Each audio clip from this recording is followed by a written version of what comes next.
Let's take a look at diversity. We are, each of us, unique.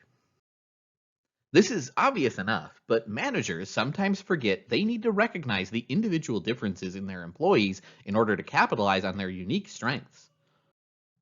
It's important to understand how individual characteristics like age, gender, race, ethnicity, and abilities can influence employee performance. Managers can develop awareness about these characteristics and manage their workforces effectively. The predominantly white male workforce has given way to a gender-balanced, multi-ethnic one. Both in the United States and internationally, women today are much more likely than before to be employed full-time, have an advanced education, and earn wages comparable to those of men. In addition, the earnings gap between whites and other racial and ethnic groups in the United States has decreased significantly, partially due to the rising number of minorities in the workforce. Organizations must make diversity management a central component of their policies and practices. Although much has been said about diversity in age, race, gender, ethnicity, religion, and disability status, experts now recognize that these demographic characteristics are just the tip of the iceberg. These characteristics mostly reflect surface-level diversity and can lead employees to make stereotypes. However, evidence has shown that people are less concerned about demographic differences if they see themselves as sharing more important characteristics, such as personality and values that represent deep-level diversity. We encounter differences between deep and surface-level diversity in various contexts. Individual differences shape preferences for many aspects of behavior in organizations. Diversity management includes working to eliminate unfair discrimination. To discriminate is to note a difference between things, which in and of itself isn't necessarily bad. For example, noticing one employee is more qualified is necessary for making hiring decisions. Usually, when we talk about discrimination, though, we mean allowing our behavior to be influenced by stereotypes about groups of people. Stereotyping is judging someone on the basis of our perception of the group that person belongs. Stereotypes can be insidious because they can affect how potential targets of discrimination see themselves. Stereotype threat describes the degree to which we agree with negative perceptions of our groups. Along with that comes a fear of being judged when we're identified with the negative connotations of that group. This can happen when we're a minority in a situation. For instance, an older worker applying for a job in a predominantly millennial-aged workforce may assume the interviewer thinks that he is out of touch with current trends. What creates a stereotype threat is not whether the worker is or is not up to date with trends, but whether he agrees internally that older workers, the group he identifies with, are out of date, the stereotype. People become their own worst enemies when they feel stereotype threat. Ironically, they may unconsciously exaggerate the stereotype, like an older job applicant who talks about aging, rambles during the conversation, and discloses too much. Stereotype threat can occur during performance evaluations, pre-employment tests, and everyday workplace exchanges. We combat it in the workplace by treating employees as individuals and not highlighting group differences. Organizational changes like employee training can be helpful in reducing this stereotype threat. Unfair discrimination assumes that everyone in a group is the same. This discrimination is often very harmful for employees as well as for organizations. Discrimination can occur in many ways, and its effects can vary depending on organizational context and the personal biases of employees. Like stereotype threat, actual discrimination can lead to increased negative consequences for employers, including reduced productivity, conflict, and increased turnover. Whether it's overt or covert, intentional or unintentional, discrimination is one of the primary factors that prevent diversity. Recognizing diversity opportunities can lead to a better organization. Biographical characteristics such as age, gender, race, and disability are some of the ways employees differ. Age in the workforce is likely to be an issue of increasing importance during the next decade for many reasons. The stereotypes of older workers as being behind the times, grumpy, and inflexible are changing. Managers often see a number of positive qualities that older workers bring to their jobs, such as experience, judgment, a strong work ethic, and commitment to quality. Though men may have slightly higher math ability and women slightly higher verbal ability, the differences are fairly small, and there are no consistent male female differences in problem solving ability, analytical skills, or learning ability. Race is a controversial issue in society and in organizations. Laws against race and ethnic discrimination are in effect in many countries. Workplace laws protect individuals with disabilities. These laws have resulted in greater acceptance and accommodation of people with physical or mental impairment. In the United States, for instance, the representation of individuals with disabilities in the workforce rapidly increased with the passage of the Americans with Disabilities Act. All of these differences make a difference. Deep level differences provide opportunities for diversity as long as discrimination can be overcome. Except for gender and racial differences, few issues are more subject to misconceptions and speculation than the impact of seniority and tenure, meaning time spent on the job, organization, or field. Extensive reviews of the seniority-productivity relationship demonstrate a positive relationship between organizational tenure, how long an employee has been in his or her organization, and job performance. Religious and non-religious people question each other's belief systems, and people of different religious faiths are often in conflict. Employers are prohibited by law from discriminating against employees based on religion in many countries.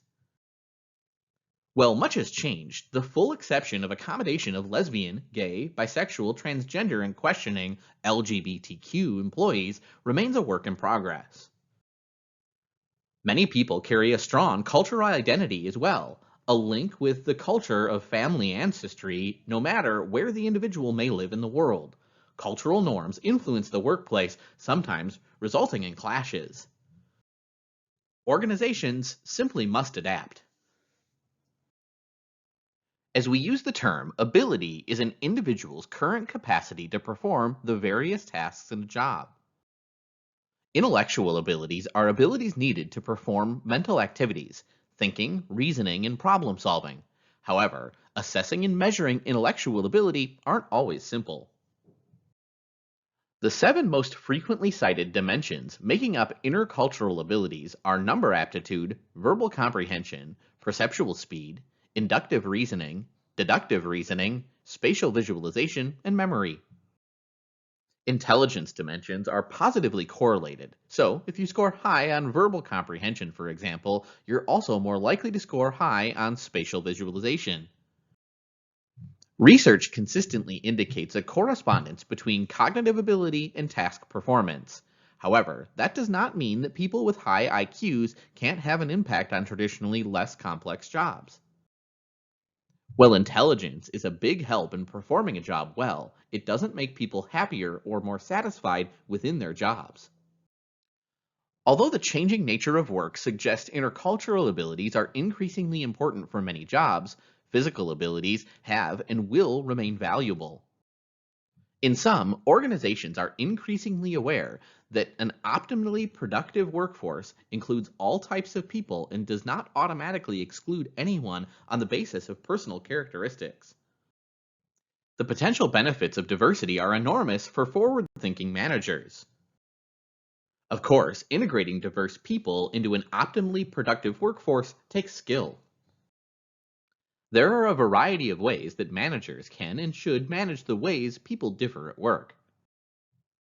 Diversity management makes everyone more aware of and sensitive to the needs and differences of others. Diversity is much more likely to be successful when we see it as everyone's business. One method of enhancing workforce diversity is to target recruitment messages to specific groups. This means placing advertisements in publications geared towards those groups, pairing with colleges, universities, and other institutions with significant numbers of underrepresented minorities. Research has shown that women and minorities have greater interest in employers that make special efforts to highlight a commitment to diversity in their recruiting materials. Diversity advertisements that fail to show women and minorities in positions of organizational leadership send a negative message about diversity climates at an organization. Some organizations have been actively working towards recruiting lesser represented groups. Most contemporary workplaces require extensive work in group settings. When people work in groups, they need to establish a common way of looking at and accomplishing major tasks, and they need to communicate with one another often. In some cases, diversity in traits can hurt team performance, whereas in others it can facilitate performance. Whether diverse or homogeneous teams are more effective depends on the characteristic of interest. Teams of individuals who are highly intelligent, conscientious, and interested in working in team settings are more effective. Groups of individuals with different types of expertise in education are more effective than homogeneous groups. Similarly, a group made entirely of assertive people who want to be in charge, or a group whose members all prefer to follow the lead of others, will be less effective than a group that mixes leaders and followers. Regardless of the composition of the group, differences can be leveraged to achieve superior performance. According to a 2013 survey, 70% of multinational organizations were expecting to increase short-term international assignments, and 55% were looking to increase their long-term assignments. The experience of moving to a different country and adjusting to its norms is a major undertaking. If it's not handled properly, poor adjustment can result in employee dissatisfaction, poor performance, prejudice, and misunderstanding. Although adjustment tends to increase over time, those with previous culture-specific work experience, as well as a higher self-esteem and self-efficacy, tend to adjust and be promoted more quickly. A review of 66 studies on nearly 9,000 expatriates suggests that several other factors increase adjustment, including language ability, rational skills, role clarity and autonomy, organizational support, and familial support. Organizations should ensure employees selected for international assignments have the support that they need. Organizations use a variety of diversity programs in recruiting and selection policies. Effective, comprehensive workforce programs encouraging diversity have three distinct components: teaching managers how a diverse workforce is better able to serve a diverse market of customers and clients. They teach managers about the legal framework for equal employment opportunity and encourage fair treatment of all people regardless of their demographic characteristics. They also foster personal development practices that bring out the skills and abilities of all workers, acknowledging how differences in perspective can be a valuable way to improve performance for everyone. Most negative reactions to employment discrimination are based on the idea that discriminatory treatment is unfair. Regardless of race or gender, people are generally in favor of diversity-oriented programs. Organizational leaders should examine their workforce to determine whether target groups have been underutilized and should look for any hidden barriers to advancement. Managers can often improve recruiting practices, make selection systems more transparent, and provide training for those employees who have not had adequate exposure to diversity material in the past. The organization should clearly communicate its policies to employees so they can understand how and why certain practices are followed. Communication should focus as much as possible on qualifications and job performance.